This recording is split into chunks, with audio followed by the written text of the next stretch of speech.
Këto janë disa nga mitet kryesore lidhur me studimet në Australi dhe le t'i sqarojmë një herë mirë. Së pari, nëse ke një depozit bankare shumë të lartë, viza juaj aprovohet automatikisht.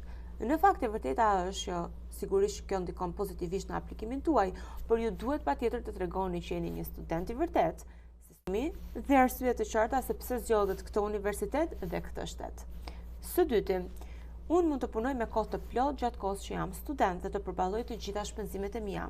Ndërkohë e vërteta është që ju jeni të lejuar të punoni vetëm me kohë të pjeshme dhe të ardhurat që do merrni gjatë kohës që jeni student nuk ju mjaftojnë për të mbuluar të gjitha shpenzimet që ju do keni.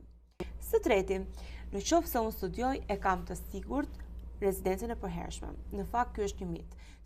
Sigurisht që ndihmon në procesin tuaj të marrjes së rezidencës nëse ju zgjidhni programin e duhur dhe ndërmerrni hapat e duhur për të bërë rezident. Por nga ana tjetër, kjo nuk është diçka e garantuar.